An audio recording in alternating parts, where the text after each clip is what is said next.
Exodus 21. Now these are the ordinances which you are to set before them. If you buy a Hebrew slave, he shall serve for 6 years, but on the 7th shall be let go as a free man without payment. If he comes alone, he shall go out alone. If he is the husband of a wife, then his wife shall go out with him. If his master gives him a wife, and she bears him sons and daughters, the wife and her children shall belong to her master, and he shall go out alone. But if the slave plainly says, I love my master, my wife, and my children, I will not go out as a free man.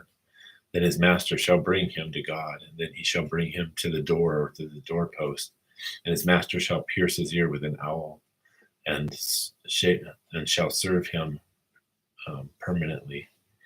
He shall serve him permanently. And if a man sells his daughter as a female slave, she is not to go free as the male slaves do.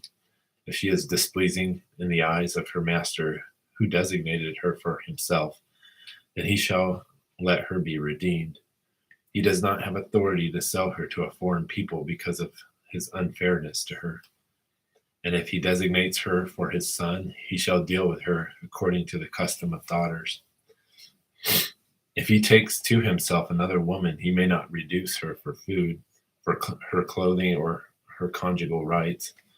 And if he will not do these 3 things for her, then she shall go out for nothing without payment of money. He who strikes a man so that he dies shall surely be put to death. But if he did not die and wait for him, but God let him fall into his hand, then I will appoint you a place to which he may flee. If, however, a man acts presumptuously toward his neighbor so as to kill him craftily, you are to take him, even from my altar, that he may die. And he who strikes his father or his mother shall surely be put to death. And he who kidnaps a man, whether he sells him or he is found in his possession, shall surely be put to death. And he who curses his father or his mother shall surely be put to death. And if men have quarrel, and one strikes the other with a stone or with his fist, and he does not die but remains in bed, if he gets up and walks around outside on his staff, then he who struck him shall go unpunished. He shall only pay for his loss of time, and shall take care of him until he is completely healed. And if a man strikes his male or female slave with a rod, and he dies at his hand, he shall be punished. If, however, he survives a day or 2, no vengeance shall be taken, for he is property. And if men struggle with each other and strike a woman with child so that she has a miscarriage, yet there is no further injury, he shall surely be fined as the woman's husband may demand of him, and he shall pay as the judges decide.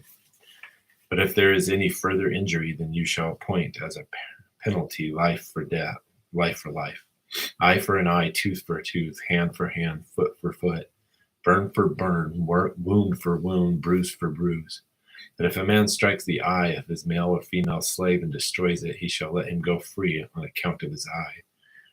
And if he knocks out a tooth of his male or female slave, he shall let him go free on account of his tooth.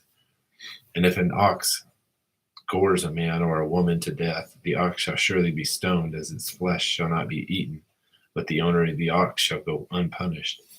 If, however, an ox previously in the habit of goring and its owner has been warned, yet he does not confine it, and it kills a man or woman, the ox shall be stoned, and its owner also shall be put to death. If a ransom is demanded of him, then he shall give for redemption of his life whatever is demanded of him.